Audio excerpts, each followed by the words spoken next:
Yo, yo, yo, yo, yo. What up, everybody? Welcome back to The Hurdle here on the South Harmon Fantasy Football channel. I'm Cody Carpentier, joined always by my main man, Matty Kiwoom. Matty, what What up, episode are baby? we on? 97, I think. I think think we're- 97 or 98. We're pushing a hundo, but I knew we were just a few off from when we were going to be together. I thought I that think I want to say 97 or 98.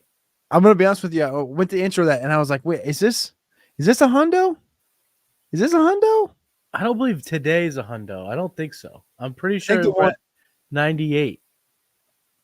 I think our episode together was 90. This is horrible radio. This is What a start for the YouTube. Way to catch us on YouTube. this is We're called doing the buy sell. Stick around. unpreparedness, and the unpreparedness would tell me that the week 6 show was 97, 98, 99, and today is episode 100 of The Hurdle. Pew, pew, pew, pew, pew, pew, pew. You'd only get these milestones every once in a while. All right, let's You only go, get these- baby. Episode 100.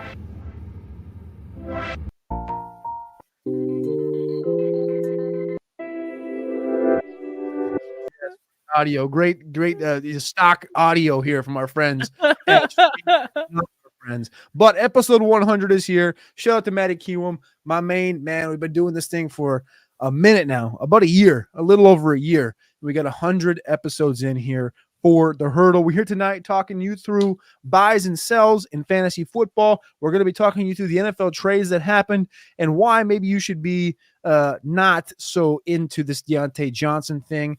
And then we're going to get to the hurdle rating. There's a little bit of adjustment, but I think there's a lot of gapping. That was weird. There's a little bit of gapping creating. That's again weird. There's some tiers being created. I don't know why I started to use the word gap or like that. I'm not a gap as much as I am tier. So there's tiers being created and pulled apart. We're getting bigger gaps. Bigger distancing. There are teams that have distanced themselves from the rest. And in doing the hurdle ranking, I'm realizing that there's one tier, a second tier, a big third tier, and then the rest I might not give a rip about. But we'll get into that. So you want to stick around for the hurdle rating for week 8, baby. Interesting. He says there's a big third tier. Yep. So I'll have to see where this breaks off. I'll have to see where this breaks off because our rankings they're a bit different. They're a bit different this week in a couple of spots, a couple of interesting conversation points that Matty is still bullish on a team that I'm not, and I'm maybe a little more bullish on a team than he is at this current stage. That's further down, but we'll get to that when we get to that. The first things though, we know the wide receivers that were traded last week and the week before. Holy cow. Amari Cooper, not Alan Cooper. Amari Cooper. Alan Cooper. Yeah, the guy does my taxes. Is that a combination of Alan and Bradley Cooper from Hangover? Is that what that is? That was definitely a hangover matchup, a hangover collab right there. Hangover collab entering the fray in week number 9 here. No, Amari Cooper goes to the Bills, and of course, Devontae Adams goes to the Jets. Maybe Devontae Adams is on the move again tonight. I don't know. I'm trying to figure out what this Adam Schefter ankle is that he had today on the Pat McAfee show when he's like, I don't know, something about the boys. He said some weird stuff like potentially ankling that it's the Cowboys, also potentially ankling of something that Pat had already done on the show or someone who he had already talked to on the show. And maybe Mike McCarthy's fired. Maybe Devontae's going to the Cowboys. I don't know really what's going on, but I think we're going to find out here in the next 24 hours what that next move is. Again, we're 7 days out from the trade deadline officially. So we're getting there. But Matty, the trade today of consequence was Mr. Deontay Johnson goes back to the AFC North to the Baltimore Ravens, and they simply had to give up 15-ish draft pick spots. It was a 5th and 6th exchange with player. for Deontay Johnson to go to the Ravens. Do you think that this trade has anything to do with Rashad Bateman taking a football off of the eyeballs on Sunday? I think it just has to do with the fit. I think dynamically, Deontay Johnson's a great fit NFL-wise for this offense. I think his familiarity with the conference and the cold weather games, I think, plays a part in it. And, of course, like you said, 15 spots. This is free 99 for the Ravens. Now, how am I looking at this for fantasy? Kind of lumping it into all of the trades that have occurred, right? I mean, they all feel like dynamite landing spots, but none of them have really fired yet. We saw Amari Cooper be basically relegated to the bench in his second week for the Bills. He barely played. I barely saw him out there, only 2 targets. DeAndre Hopkins and his first game out, of course, only got a handful of targets and wasn't all that productive. Devontae Adams has had a decent game and an iffy game. It really hasn't popped off for him yet. It's taking time for these guys to get acclimated. And not only do I fear that for Deontay in fantasy, I also kind of fear that he's such a good NFL fit, but such a clogger for fantasy. He's not good enough to get ahead of Zay Flowers. Zay Flowers is awesome, but he is good enough to take some away from the Zay Flowers and the Mark Andrews and the Isaiah Likeleys, Rashad Bateman in terms of our best ball or our deep leagues. So I'm not exactly bullish on it. I don't know as of right now, other than I do believe there are some massive games ahead for Amari Cooper, but we didn't name our Fluke of the Week award after Amari Cooper for no reason. It's because of exactly reasons like 1.3 fantasy points on 2 targets in a game I thought he was poised to absolutely pick it up and put it down. He's probably the one of all the receivers traded that I'm into for fantasy, but NFL-wise, I love this, and I want your opinion on this because I'm a baseball guy at heart. That's how I came up in the sports world, was really kind of following baseball, and the baseball deadline is hectic because teams aren't afraid to give away future assets to get win-now pieces, and we're seeing this more and more and more in the NFL. We've seen now 4 wide receivers moved. We've seen a left tackle traded, and like you mentioned, Adam Schefter's alluding to another big trade in the works over this next week. So I love it for the NFL. I love it team fit stylistically for all of the players moved, to be quite honest. So what's your thoughts on this growing activity every year at the deadline? I mean, there's nothing better. There's nothing better than an active trade deadline in sports. Whatever sport you fancy. I remember growing up, basketball, baseball, football. I felt like year round there was always a trade deadline approaching. Now my main focus is always football, but the football trade deadline has never been like a big mover and shaker thing. I always used to remember like being in middle school and high school when Bleacher Report was in its youth. Bleacher Report would be the place you'd go to refresh the page. And now, of course, we have Twitter, which is the ultimate, oven for baking trades and baking news and stuff like this. But I enjoy it. I wish we got even more of it, to be honest with you. I wish it was more of the baseball. I feel like, Matty, when you talk about baseball, I feel like baseball is one where teams are more willing to just say, fuck it. Fuck this season. We got, 30 dudes that have never played in the majors. We're going to bring them up here towards the end of the year. We're going to get them some run, and fuck these dudes that are making a bunch of money. Send them, ship them to San Diego, ship them to Milwaukee, ship them here where these guys are trying to win games, and we'll finish, 50 and 112. Like, we don't care. I don't think anybody finishes 50 and 112, but you get the point. Like the White Sox, I think, were worse than that this year, actually. Did they? Were they really? I want to say they had like 39 wins or something atrocious. Is that an all-time record? Yeah, they had the worst. They were the worst record, I think, of all time. That's awesome. Because I was like 51-12. I was like, wow, I don't know if I remember a team being that bad. And that was the first thing out of my mouth. And I haven't. Oh my gosh. Dude, they had half as many wins as the next worst team in the division. Oh yeah, they had a decent division too. Like the Guardians were good, the Twins were good for most of the year. They fell off, but they were decent.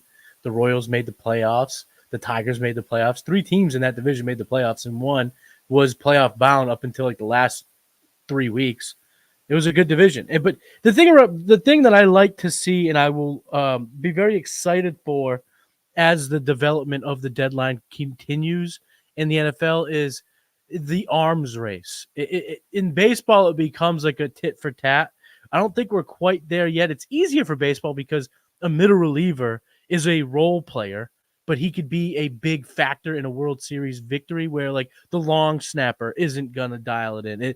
The nickel corner is probably not going to be moved to the deadline, but who's your closer?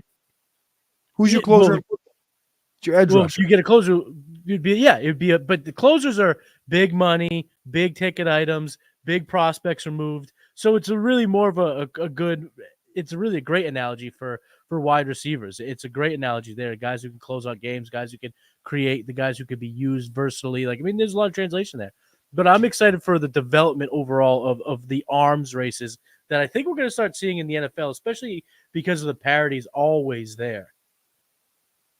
Who do we see? I mean, nobody's in a better spot to do that than the Kansas City Chiefs. And since we last talked, they traded for DeAndre Hopkins from the Titans and Josh Uche from the New England Patriots in your backyard. And Uche was one that has been discussed too. If you're the Detroit Lions, you need to go out and get as many edge rushers as you can, at least one, maybe two, and be aggressive because Detroit's in the now. Detroit's in the Goff's playing at MVP level. The defense is playing great. The offensive line is in its like apex. The running game with Gibbs and Montgomery, like this is exactly what this is the whole thing. It's right now. It felt like it was last year. The whole thing, breaking news. We'll talk about it later. These are the two teams, Lions and Chiefs. Boom. It's right here. The Lions' year is now. You can see Green Bay growing.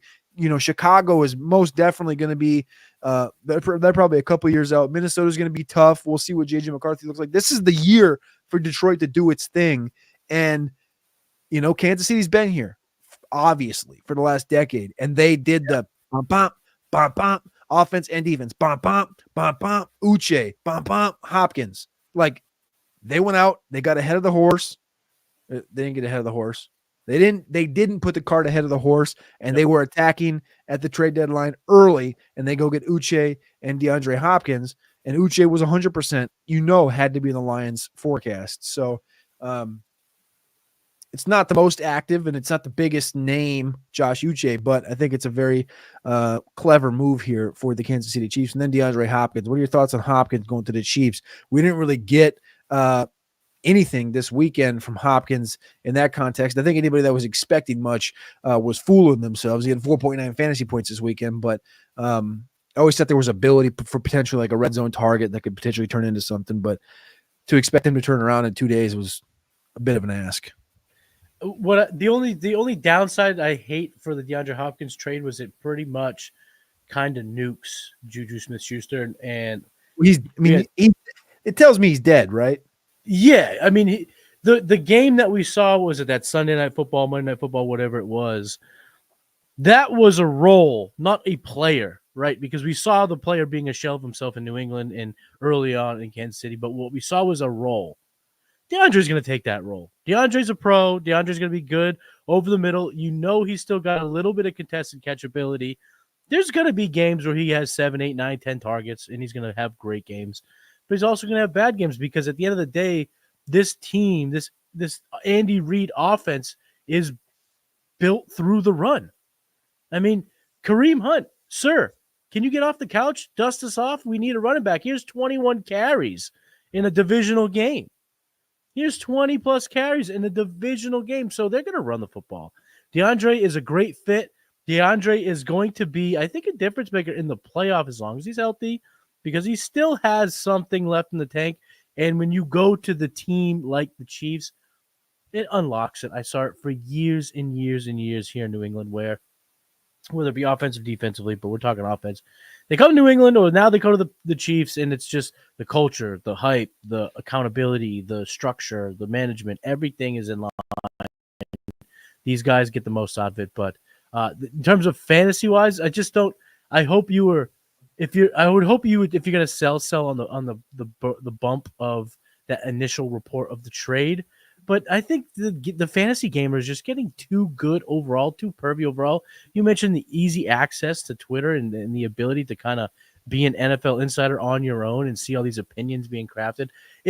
Done are the days where, let me sell before everyone realizes that he's not that good. So he's really, I think all of these guys are pretty much holds, to be honest, in fantasy. But like I said, fit-wise, I like them all. I can't lie. I like them all. And the Josh Uche trade, Josh Uche is going to make plays for them when it matters most because he was a good player here in New England. He was just asked to take on too much. He was asked to be too high on the pass rushing hierarchy in terms of point of attack and how offenses game plan to stop the pass rush of the New England Patriots. He goes to Kansas City. They have to worry about Chris Jones a lot, Karlaftis a lot. There's just so many other players that they have to kind of worry about first. And that's going to open things up for Uche, who is a good player. Another move that was made that's not fantasy-centric was former first-round pick Jamin Davis, former linebacker, speedy linebacker from Kentucky, was cut by Washington, and after 3 days or 4 days sitting out there, was added to the practice squad as a veteran to the Green Bay Packers. He's an edge rusher as well. Packers in an interesting spot. They play the Lions this weekend, and if they find themselves with a home win, I don't know if Jordan Love's going to play or Malik Willis, doesn't really matter at this point. But if they find themselves with a win, they're going to be sitting in a good spot in the NFC North. And I don't think Jamin Davis is a massive differentiator, but he's an athlete coming off the edge. And we've seen Green Bay able to kind of develop guys like this. Like we saw Rashawn Gary at one point kind of be looked at as a tweener, and now he's looked at as a pretty elite defender.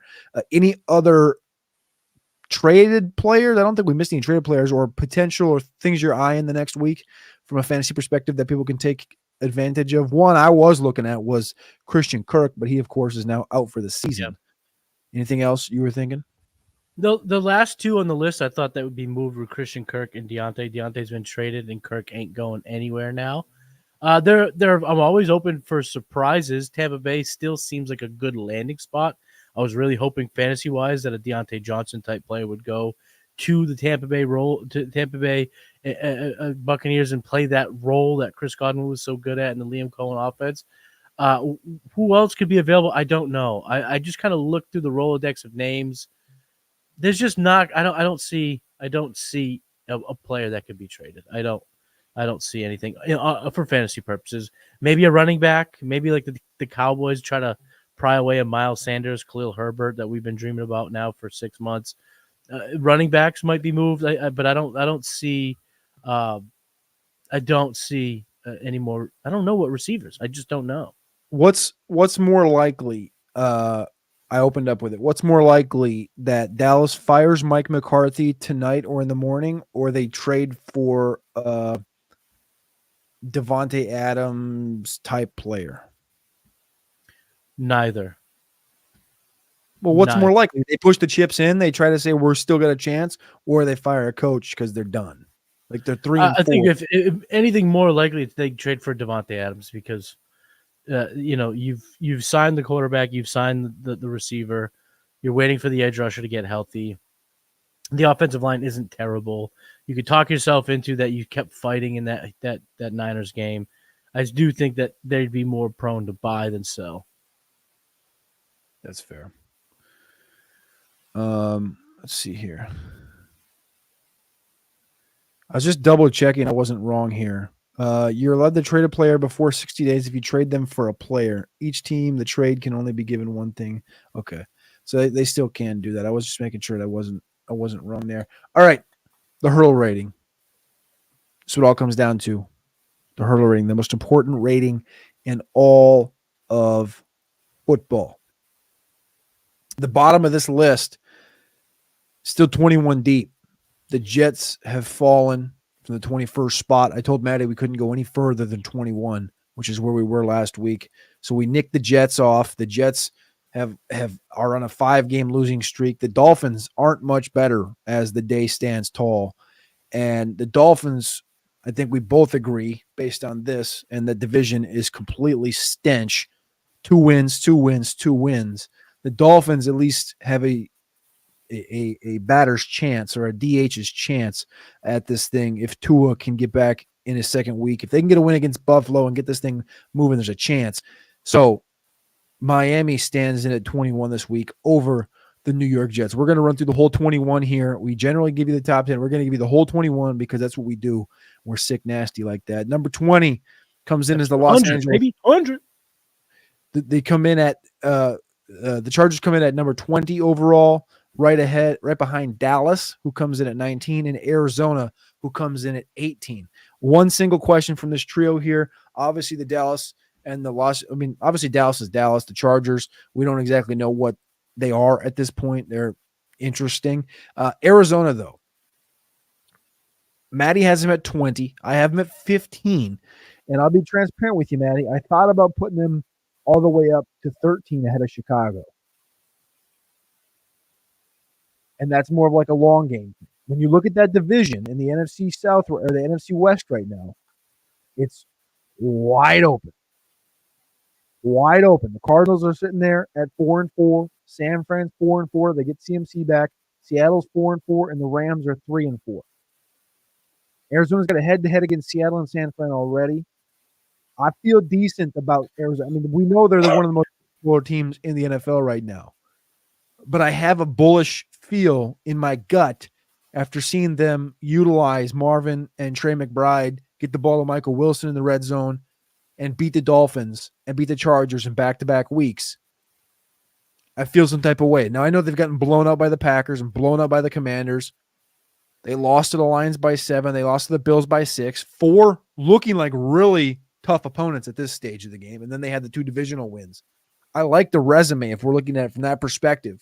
If the Bears this week at home, the Jets at home, they go into a bye, real opportunity they go into that thing at 5-5 or 6-4. Arizona, I have at 15. Feel bullish about. Any thoughts having them at 20? Or are you just not sold at all on Kyler yet? I'm not telling that I'm sold on Kyler. I'm just not sold this is a good football team. I'm just not sold that they're not the team that they've always been, which is, lightning in a bottle. If you catch them on the wrong day, you might have trouble, but more often than not, you play tough, you're going to beat them. If the Dolphins weren't one of the softest teams in the NFL, that should have been an easy win, an easy dub. And just the Arizona Cardinals, yes, they have good offensive players. They've had good offensive players for the last 5 years in different iterations, and I just don't see anything different. I'm not seeing a defense that can win them football games or keep them in football games. I'm not seeing an offensive line that is necessarily in the upper echelon of the NFL. They've been okay. They've been solid. But again, I just don't see a team that is capable of making a run. I was hoping that they'd be a little bit more polished in year 2 under Gannon with more weapons, but it still seems too sporadic. And at this point, I'm just not ready to put them above teams that I think that when push comes to shove, they have no chance of beating. That's fair. That's fair. I mean, like I said, I feel interested in the team. They've gotten fine wins. They beat a San Francisco team that was reeling. They beat a Rams team that wasn't good at that point. They beat the Chargers and Dolphins, who we don't really respect at this stage. So their schedule, I do think, leans towards the softer side, though. They get Seattle twice after the bye, 2 or 3 weeks. Travel to Minnesota. They get New England and Carolina.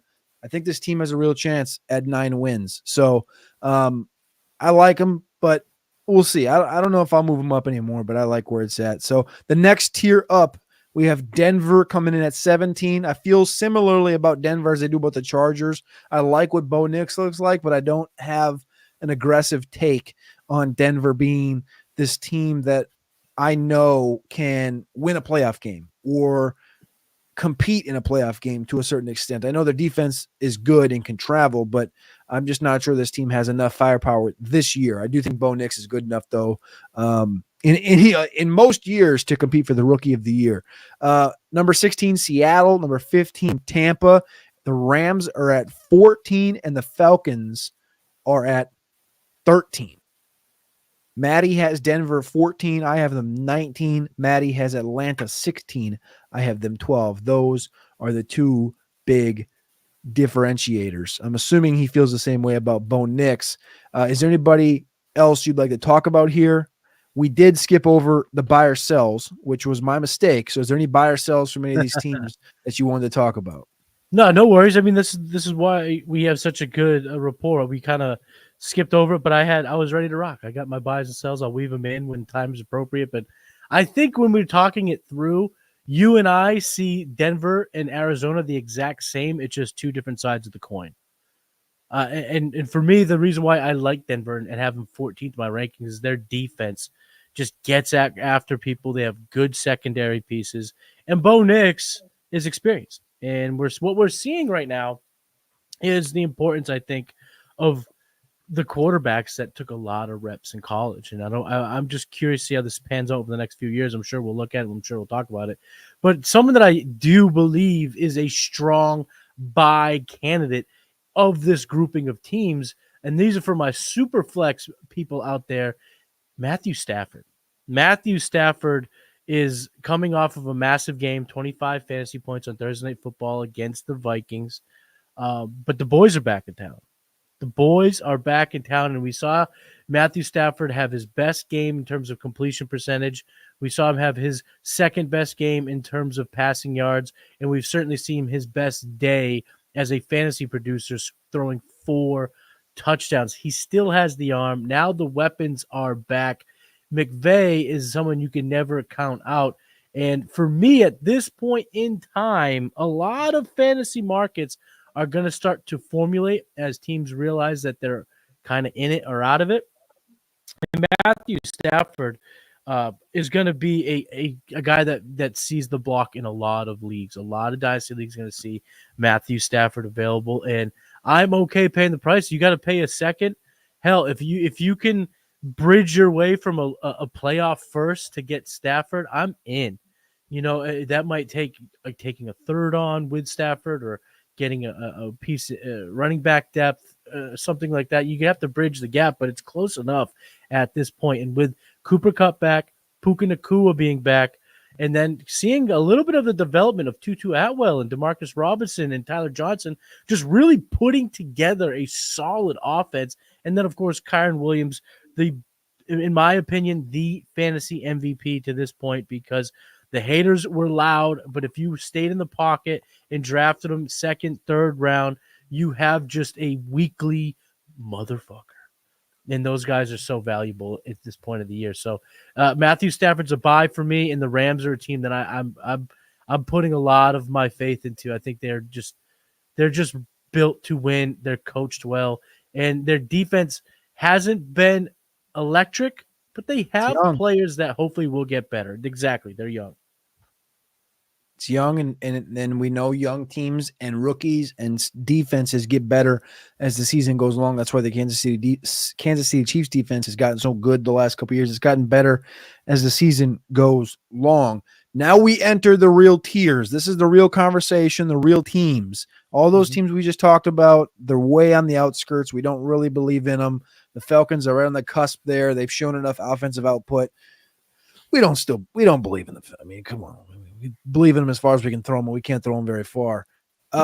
Tier 4, the highly unlikely tier. Again, these tiers are Tier 1, Super Bowl champ, Tier 2, Super Bowl contender, Tier 3, still in it, and Tier 4, highly unlikely. And San Fran beat in this tier, so Chicago is 12, and San Fran is 11. San Fran being this tier, we're consensus on 11 here. Feels odd, but it feels proper. Mm-hmm. This team is fighting the injury bug like no other this year. This team, again, it's kind of amazing when you do look at this team that they've made it this far in the season and they're still tied for first place technically. They're going into a bye this week. Couldn't have come at a better time. Win, loss, win, loss, win, loss, win. Losses against the Chiefs, lost against the Cardinals, lost to the Rams, 2 divisional games, and lost to the Vikings. So Chiefs and Vikings, 2 of the best teams in football. They've beaten the teams they should have beaten, the Jets and the Patriots, and the Seattle Seahawks gives them a divisional win. And then they beat the Cowboys, the vaunted non-divisional rival of history. San Fran did at home this last week. and kind of put themselves in a good spot going into the bye. They get McCaffrey back, supposedly, against Tampa next week when they travel cross country to go play the Bucks. Then they get Seattle, at Green Bay, at Buffalo. It's a tough 4-game stretch here. San Fran, though, in this situation, 11th. We feel good about this. I feel good about it. I don't feel like this is a team that's gonna I don't think this is a team that's going to super ascend when they get McCaffrey back, but I don't think it's a team that's going to shit the bed. I think the coaching is good enough and the overall play is adequate enough. This is probably like just the supreme spot, is it not? Feels like it. They're this year's version of the Murphy's Law team. This is the team that what can go wrong will, and what might happen will crumble. None of the injuries that they've sustained feel like they're going to improve much over the year. And I know I'm projecting here, but I'm not gonna believe that Christian McCaffrey is gonna be able to finish the season until I see it. I'm not gonna believe that Deebo Samuel is gonna be there when they need it most, and they're just not as built Ford tough as they've been. I mean, yeah, they beat the Cowboys, but they let the Cowboys come right back into the game. And if Mike McCarthy wasn't such a boob, the Cowboys would have had a real chance. This is my quick rant on the Cowboys. They're down 2 scores. 3 passes, 3 catches, and a touchdown. CeeDee Lamb absolutely shreds them. They get the ball back with plenty of time to cook. They go 4 and out, not a single target to CeeDee Lamb. It's just sometimes these guys make the game so much harder than it really has to be. And the Cowboys are agent zero. They're suspect number 1 in terms of that. So I don't know if the San Francisco 49ers are back after a win against a soft team, a team that needs to turn the leaf. So I see the teams ranked ahead of them, and I just think that in a one game face-off, there's just no one that I would clearly take San Francisco over. So I feel like as of now, for me, they're going to be in the 8 to 10 range, but I'll admit this grouping here is so close in how I graded, so close in how I see these teams from this tier. This is where my big third tier starts, is these 2 teams. So San Fran is a team that 2 weeks ago we had 8th overall. Last week we had 13th overall, and now we have 11th consensus. We've both been kind of up and then both been down, and now we come together here at 11. Chicago fits in there right at 12. Chicago plays San Fran in week 14 in San Francisco. San Francisco also a shit ton of prime time over the course of the second half of the season. So hopefully McCaffrey's back for that. From week 12 to week 17, they have the game of the week at Green Bay, 4:25 kick. Then they have Sunday game of the week again against the Bears, Thursday night against the Rams. Then they have Sunday game of the week against the Dolphins, and then they have Monday night against the Lions. So Thursday night, Sunday night, Monday night. We'll get San Francisco every other week in December, along with a staggering games of the week, 4:25 kicks in there. I hope all that made sense. We're going to get to see a lot of San Francisco 49ers over the course of the next month and a half. Real quick. Real quick, before we move on to the next tier, I just want to answer this because it kind of just marries a few different things. So we're looking in the chat. If you leave something in the chat, we're going to get to it after the hurdle rankings, but if you leave a super chat, we'll get to it right away. But guys, so, we see you here, and I'm going to tie this all together. DJ Moore is a dynasty buy low, late 25 first, no brainer, absolutely take it. Late first is not going to translate to a difference maker this year or next year. DJ Moore will be a starter week in and week out for fantasy, so I'm absolutely pulling the trigger on this. He's a buy for me, so I want to just tie all this together before we move on. Shout out, guys. DJ Moore, currently the wide receiver 26 in fantasy football, after a 5.4 point game this past week coming off the bye. Hopefully that takes a upstick here down the stretch. Do like DJ Moore, though. I do like DJ Moore, I will say. Yes, sir. The next tier, tier 3, a new team to this tier, a team that has been rising as the weeks have gone by. This team just 2 weeks ago actually, was our number 16 ranked team. Last week, they've jumped up to 12, and this week The Renegade Pittsburgh Steelers come in at number 10. They cracked the top 10 of the hurdle rating here in week 9. The Pittsburgh Steelers, Matty Kiwoom, they look different. They look different. They look different. They look good. They look like a team that can win tough football games. And, like him or hate him, Russ has been there. Russ has won a Super Bowl. Russ has been to another Super Bowl. He's been an MVP candidate. He's been in the game a long time. And, I was one that was fighting the thought of him taking over for Justin Fields, because I'd like what I saw from Fields. But, oh, my God, this is exactly the quarterback that was needed for this Arthur Smith offense, and he's making this team look really good. And our guy Salt is in the chat. He says, who are the Steelers going to get now? Mike Williams, Slayton, Kyrie Kill, Cooper Kupp? The answer to this question, Salt, is no one. They're not going to trade for a wide receiver, and the reason is Calvin Austin. Calvin Austin looks good in this offense, in this role, and you said this years ago, that Calvin Austin reminded you of Tyler Lockett. Who did Russell Wilson love in Seattle? Tyler Lockett.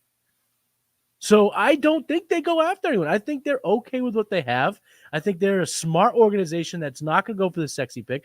They're the one that will be more likely to get an edge rusher, a defensive tackle, a linebacker, a safety, something that can help them kind of on the unsexy areas, but very important for winning. And the last thing I'll say about the Pittsburgh Steelers that I had to put them in the top 10 and will probably continue to boost them up or keep them around is that we love their offensive line, but it was young and it was green, and they had lost Troy Fautanu early. They're not getting him back, unfortunately, but McCormick's still there. Frazier will get healthier, and this unit will get stronger. It will get better. And now we're seeing this Arthur Smith offense work to perfection. 300-yard games in a row from Najee Harris. Jalen Warren's looking healthier. This offense is looking like it can keep up with some of the best in the class, and that defense, led by TJ Watt, is exactly what we thought it would be. It's nasty. There was one name put in there by Salt that, the first name he wrote in there, I think the Tyreek Cup and Slayton. Tyreek and Cup, no, for obvious reasons. Slayton, miss me. Mike Williams, I don't think is good, but I do think he's a guy at this point in New York that could be attainable for like a seventh round flip, like a seventh and Mike Williams for a seventh, like pretty much getting it for free. That's fair. I think that is one guy that could potentially go to this offense and not do anything for like a couple of weeks, be healthy, because we know he's still recovering from the ACL last year. He doesn't look 100%, mesh in and kind of learn the offense or get going. And Van Jefferson looks good. George Pickens looks great. Kelvin Austin looks like the Kelvin Austin we know, like you mentioned. The tight ends look great. The running game is coming around. Najee went for $1 on less than 20 carries. When's the last time he said that? You can't. Yeah. I like it. I like the whole team. I like every facet. Russ threw for 250 yards in back-to-back games. They haven't had a quarterback do that in a couple of years. So I love where Pittsburgh's at. Of course, everybody knows the defense is vaunted when it wants to be. Of course, remember this guy named Peyton Wilson, super athlete out there as well. All right, so they're 10. Philly is 9. Houston is 8. That's the tier. Houston at 8, consensus at 8. We had them at 6 last week, 4 and 5 the last week before that. They're down to 8 now after a close game with the Indianapolis Colts. Philly and Pittsburgh, you have Philly 9, Pittsburgh 10. I have Philly 10, Pittsburgh 9. They're flip-floppy. It's Pennsylvania. That's what the state is, as they call it. What do they call Pennsylvania these days? And they call it like a flip state, or what's the political term for that? Oh, a swing state. Swing state. It's a swing state in football more than anything. So you're swinging towards Philly. I'm swinging towards Pitt. But it's close. It's close. It's razor close. And I think that in a one game, I think I would bet on Pittsburgh. So maybe my rankings it should be altered. But we'll see next week. If you switched it, we would be consensus in that whole bracket. That's true. I'm switching it for the uniformity. Let's go, my friend. Our uniform. We are together here. We are. Let's say it was almost perfect. The Pennsylvania connection. All right. Next tier up, the Super Bowl contenders. We'll rip through this whole thing as it is. 5 teams in here. Washington enters at number 7. Buffalo at number 6. Minnesota at 5. Green Bay at 4. And your consensus number 3 team is not ranked third by either of us. It's the Baltimore Ravens. Confusing enough. Because, so Washington comes in, like we said, at 7. Washington jumped a couple spots after their win against the Chicago Bears this week. And Washington is a team that a few weeks ago we had in the same exact spot. We bumped them down a spot. Now they're back up a spot. Wild game that we don't really need to talk about between Caleb and Jaden. It was an all-time finish if there ever was one. Buffalo quietly just shit-stomping teams, starting to do the Buffalo thing, right? The thing that we've seen Buffalo do the last couple of years, just shit-stomp bad teams. This time they went to Seattle and shit-stomped Seattle in their backyard, which was refreshing, I guess. This is now their fourth game, on the season where they've scored more than 30 and given up 10. 31-10 against Miami, 47-10 against Jacksonville, 34-10 against Tennessee, and 31-10 against Seattle. I guess you'd call that the cover king when you cover, and it ain't even close. It ain't even close. For Buffalo Bills. That's how you print that cheddar, betting on the Buffalo Bills. The Vikings, though, we got to talk about this here. Matty Kiwoom has the Vikings 3rd overall. I have them 7th. So that is why they came in here consensus for us at 5. Matty, I moved them down. They lost the football game. They don't look like they had the same aura against pocket passers as they did earlier in the season. We saw them choke a little bit against Green Bay, and the Jets look like a real civilian walking down the street, and then they lose these last 2 games. You're still in on Minnesota. Why? I still believe in the defense, and I believe in the difference makers on that defensive unit. I believe in the defensive coordinator. And the thing about this tier, when you remove Josh Allen, Jaden Daniels, and Lamar Jackson, and I guess you can include more than just this tier, what you see is a lot of that Sean McVay, Kyle Shanahan coaching tree offenses, that West Coast offense, which are very good when ahead. Julian Edelman made this call on the latest Games with Names, which is a fantastic show. I love that podcast. But he made a great point that those quarterbacks, when they could be in rhythm, because that West Coast offense plays off of the defense, they allow the defense to get after it, and then it allows for timing, fluidity, and kind of playing ahead. And Minnesota has a good enough offense and a good enough defense to still play ahead. That's when we've seen Darnold look the best. So I still have them up in this ranking here, but they're part of this tiering for me. So I have, like I said earlier in the show, I have 3 big tiers where it's 1, 2, and then the rest. I still have Minnesota in that 2nd tier because, again, when you have the personnel to be awesome, I think that sometimes you just have bad games against good teams. And that's what we saw. We saw them lose against the Lions. We saw them lose against the Rams. I think both of those teams are playoff bound. Both of those teams could be built to actually win games in the playoffs. So it's just, I think, a little battle tested for a team here. And when you look at other teams in this area, they have bad losses. There's a lot of bad losses in this tier. I don't consider either game to be bad losses. And I think that throughout the rest of the season, we still see them rack up wins, and they'll still be a team that will compete for that number 2 seed in the NFC. That's fair. I feel fine. I mean, they got the Colts this weekend, Sunday Night Football. I am a little more worried about Flacco than I was Richardson. For sure. But he's a statue. Unleash Dallas Turner. Like, they could still wreak havoc. But were we going to get a little bit into the Commanders? Because I got something I want to say about the Commanders. Have at it. I mean, the Commanders, it was an interesting. I'm fucking burnt about it because I never want to bet against Jaden Daniels, and we did it in the Circa Millions this weekend, and we bet on Chicago to cover in this game, and the grueling comeback to get Chicago back ahead in this game, it was like they did it right after limiting Washington to field goals for like the whole first half, and then like incrementally coming back, and then that stupid cockamamie, guard halfback, fullback dive thing was stupid. And then they got another situation. They got another chance. They did it. And then to end that way, fucking it was tough. I think that there was too much slander on Caleb Williams. I thought he did a fantastic job kind of gaming and being tough and trying his hardest when he had no chances to throw. And the reason why I still believe in Chicago a little bit, and I know we've already talked about this, good defense. If their offense can look better, I think Caleb still got it. But Washington, I want to talk about a player that I'm buying in Dynasty in the Washington Commanders. It's Terry McLaurin. Terry McLaurin is a screaming buy.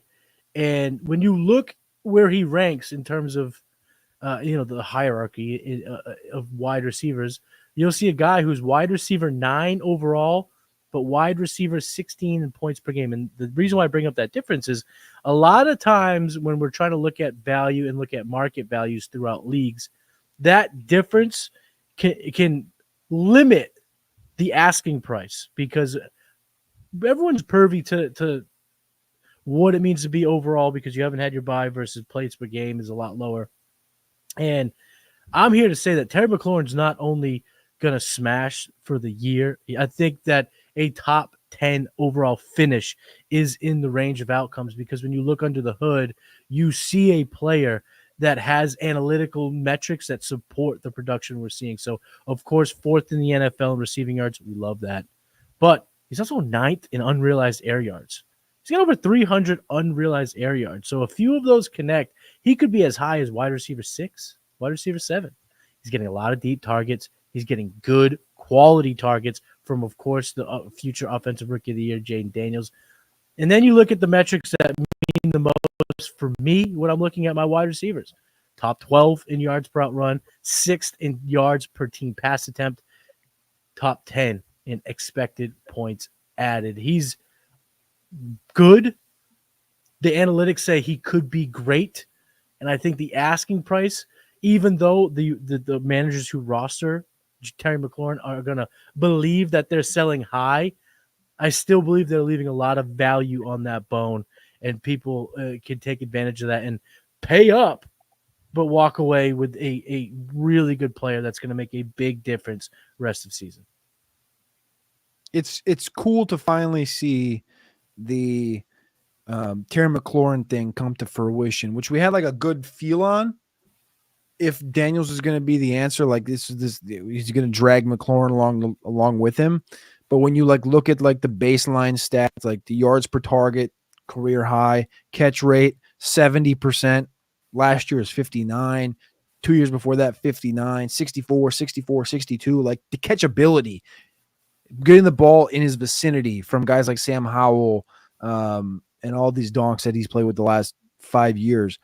And to say, like, he's broken out, obviously. He's had, 4 straight 1,000-yard seasons, had 5 straight 900-plus-yard seasons. But, like, this feels like a year where he likely finishes with less than 120 targets, which is what he had at baseline minimum the last 4 years, but finishes with, like, more yards, twice as many touchdowns, and he's just more prolific, and he feels more like one of these tier 1, tier 2 elite alpha receivers, which is just do justice for a guy like Terry McLaurin that we all know is fantastic. And I would love nothing more than to see him finish as a top 12 guy this year.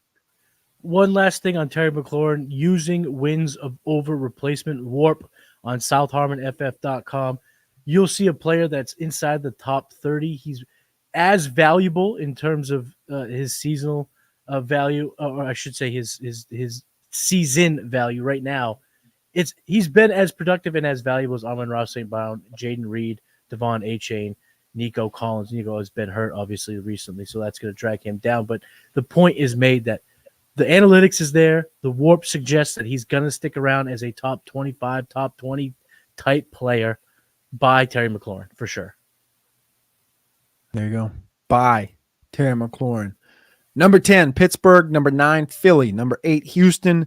Number 7, Washington. Number 6, Buffalo. Number 5, Minnesota. Number 4, Green Bay. Number 3, the Baltimore Deontay Johnson Ravens. And then their top 2 teams for the second consecutive week, for the second consecutive week, not third or fourth or fifth, the second consecutive week is the Kansas City Chiefs and the Detroit Motor City Kitties. The ranking stays the same. Matty has KC 1, Detroit 2. I have Detroit 1, KC 2. But I really think this is a 1A, 1B situation. And if nothing changes between now and the trade deadline, I feel, and if no injuries happen, I feel as if this is 100% the end of the road. Like this is like, it doesn't matter who's in their way. Boom, it's coming right there. Like it's meeting guaranteed, right? That I don't feel like any of these Baltimore, I think could make this thing hairy. Could they? Could. That's what I'm saying. You got the big dog. The big dog is a little different when you get to January, right? We've seen the big dog make a difference in January for Tennessee, get to the AFC Championship and shit. So as Lamar hasn't been able to do it in January, I do think he's the one player that I do look at this whole thing and I go 2 through 20. Who's the one team that has Baltimore? Baltimore's the one team that I think could really compete and maybe push Kansas City in the AFC Championship. Green Bay, I think, has a great roster. I don't think they can beat Detroit up there in an NFC Championship or anything. If it's in Detroit, if it's in Lambeau, I think multiple things are at risk there. But I don't think Minnesota quite has it. I don't think Buffalo has enough gas. Washington, we love the story. Don't have enough gas. Houston, no Diggs. Nico's banged up. He'll be back, but I think there's a lot of things that come together with the whole league. Do you feel the same way, or do you feel like there's more teams that can actually compete for this thing? Because to me, it feels like it's so clear, and I don't foresee it changing from here on out. There's such a big gap for me, in my opinion, between these two teams and the next tier. So I alluded to it. This is how I see the NFL right now. Kansas City, Detroit, sizable gap. Baltimore, Green Bay, Minnesota, tier 2, sizable gap. Buffalo, Washington, Houston, Philadelphia, Pittsburgh, San Francisco, Chicago, Atlanta, the Rams, Tampa Bay, Seattle, all in the same bucket. I think we'll see those teams ping pong, ding, ding, kind of juke around, boop, boop, boop, boop, boop, boop, boop, do a few things throughout the year as they win and lose, but it's a huge gap between Kansas City and Detroit. Detroit scored over 50 points. Their quarterback threw for 85 yards, Cody. He had 3 touchdowns. There was 250 total offensive yards gained. Jahmyr Gibbs was a top running back. David Montgomery had 2 touchdowns because he threw one. Sam Laporta had his best game on the season. Amon-Ra St. Brown was saved by a touchdown. Khalif Raymond scored 2 touchdowns. It's Jared Goff threw for 3 touchdowns, had over 20 fantasy points with 85 yards passing. They're just cooking with such fire right now. They're so good that the NFL world has forgiven them for selecting a running back and a middle linebacker in the first round 2 years ago because their scheme fit was so fantastic. But hey, this is why you get to do that when you get Penei Sewell at 7, 2, 3, 4 years ago, 5 years ago, whatever that was. Their offensive line is so good.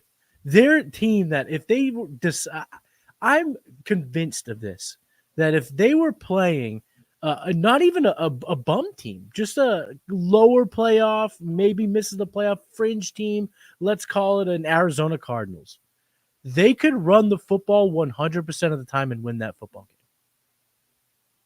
And Arizona can know that the run is coming, and it won't matter because the way that they can disguise plays behind Montgomery and Jahmyr Gibbs is unreal. The way and the darts and the accuracy that Goff is throwing, I know I said they don't have to throw, but I'm saying when they throw, obviously, he's been super accurate and just playmakers all over the place. Now, you want to talk about a sleeper team to add a receiver, I think Detroit might be that team because it sounds like to me that James Williams is about to be in trouble again.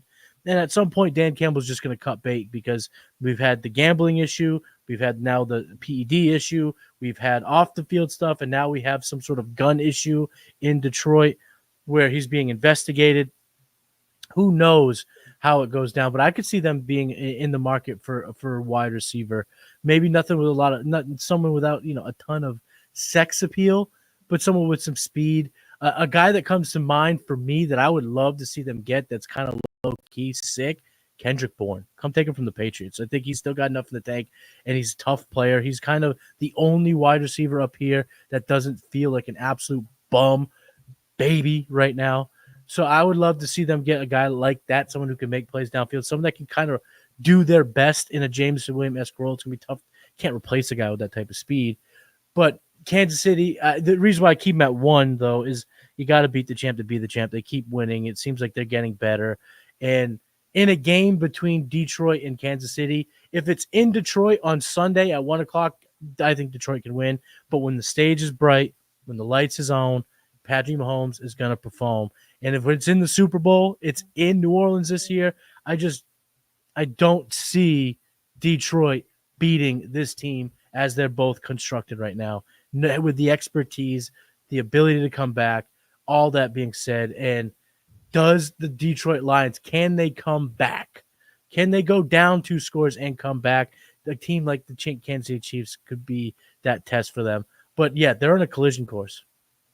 And I hope an injury doesn't ruin this. I'm praying that one of these teams don't just get hot on one off game and then get blown out the following week and just kind of snipe these 2 teams. This would be a good Super Bowl. This would be this would be the 2 best teams in the NFL. Here's the problem, Matty. You just brought up the Lions trading for a wide receiver. And I think that there is hundreds and hundreds and hundreds and hundreds and hundreds of thousands. We're only at 100 episodes today. Click that like button, click subscribe. But there's hundreds and hundreds and hundreds of thousands of people out there, Matty Kiwoom, that drafted Sam Laporta this year. And all they're telling you, Matty Kiwoom, right now is shut the fuck up, man. We don't want no wide receiver coming in here and taking away our 17 fantasy points from Sam Laporta. Sam Laporta, speaking of, I've talked about some buys. Here's my only sell on the list. Sam Laporta is a sell. Look at the tight end landscape. Look at the tight end landscape. Sam Laporta he's outside of the top 75 overall in WARP, even after this performance this week. He's the 10th tight end in WARP. You know who's right behind him? Dalton Kincaid. Do you think you can move Sam Laporta to get Dalton Kincaid plus? I do. Could you move Sam Laporta and get someone who's been even more valuable this season? Someone like, I don't know, Trey McBride? Maybe not, but you're in the ballpark. My point is, trading Sam Laporta on a high point makes a ton of sense. This guy has 2 touchdowns. Both of them come on trick plays. Brock Wright got the one on a non-trick play. So on the traditional sense. Well, that's what it was, right? Brock Wright got the traditional touchdown. Yep. Sell Sam Laporta. There it is. Episode 100 in the books. We appreciate all y'all tapping in here. You can go find Matty's columns up on Wednesday and Thursday over on SouthHarmonFF.com. We appreciate you. We love you. Stay tuned in, stay tapped in, and go tap into the Patreon, patreon.com// I can never say that right. South Harmon. He's Matty Kiwoom. I'm Cody Carpentier. We appreciate you. We love you. And we'll see you on the next one. Peace.